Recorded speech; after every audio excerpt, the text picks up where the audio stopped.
Hello friends, welcome to Administrative Law Lectures.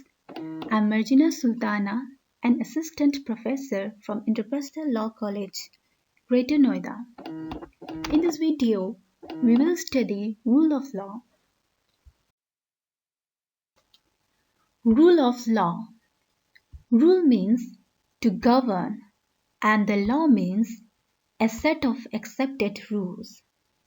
So rule of law means to govern by law or by a set of accepted rules, not by men or rulers or kings or by nominated representatives of the people.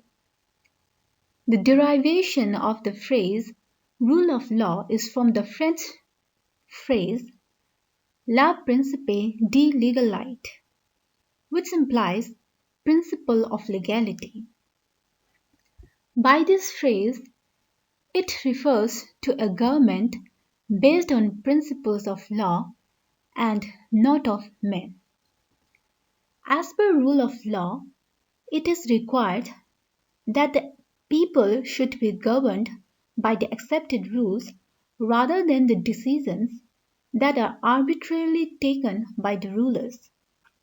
No person should be subjected to harsh or arbitrary treatment. If we go back to history, Aristotle wrote, "Law should govern, and those who are in power should be servants of the laws." The doctrine of rule of law is a very important concept. It is the entire basis of administrative law. It is grounded in the ideas of justice, fairness, and inclusiveness.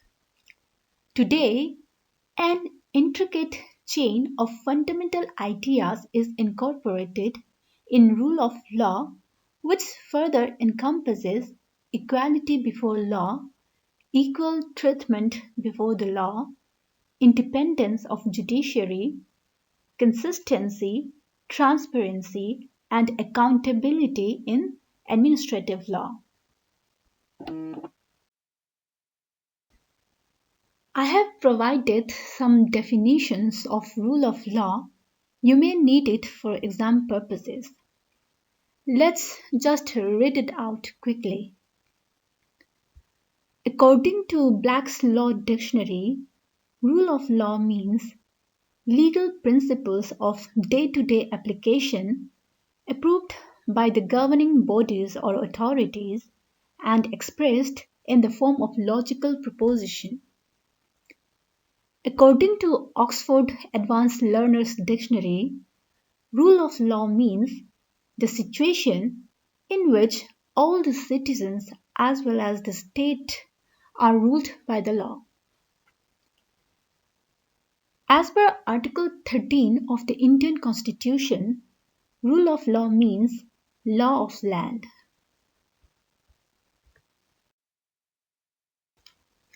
Principles or postulates of rule of law. Let's discuss Dicey's views on rule of law to provide us a simpler view of doctrine that will help us build on our concept of the doctrine as we discuss it further. In 1885, Dicey developed the concept of Sir Edward Coke and propounded three principles of the rule of law. According to Dicey, for achieving supremacy of law, three principles must be followed, which are as follows. 1. Supremacy of law. 2. Equality before law. And 3. Predominance of legal spirit. Supremacy of law as opposed to the influence of arbitrary power. It means no one should be punished without the due process.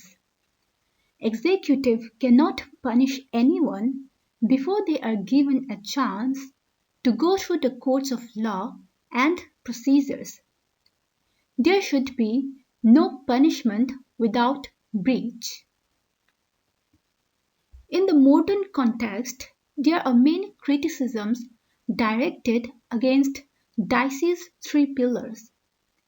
The first pillar of Dicey, of there being no punishment without breach, is criticized by Sir Ivor Jennings and quite clearly noted, wherein the instance of land is acquired during wartime, the whole premise of a punishment not occurring without breach is completely set aside. So, in practice, governmental officials have powers to punish someone without due process and are not scrutinized by the courts. According to the second principle of Dicey, equality before law and equal subjection of all classes to the ordinary law of land and to be administered by the ordinary law courts. This principle emphasizes everyone, which included government as well, irrespective of their position or rank. France's legal system of droit administrative was also criticized by him, as there were separate tribunals for deciding the cases of state officials and the citizens separately. The second limb of Dicey's theory on rule of law has also been criticized once again by Sir Ivor Jennings. There are a group of people in the state who have more rights and are immune from the law of the land. For instance, there are officials such as diplomats that are immune to the laws because of their unusual public roles. Judges and ministers are also immune from certain suits. Therefore, we cannot consider that every single person is equal before the law. Dicey's third limb is that law of the Constitution are the consequences of the rights of the individuals as defined and enforced by courts. Courts determines the rights of the citizens. Dicey's third limb is also criticized that there are certain historical documents like Magna Carta, Bill of Rights, etc., which indicate that rights of the citizens are not always driven from ordinary laws of court. These historical documents are the source of rights of the citizens, and courts are bound to respect and follow them.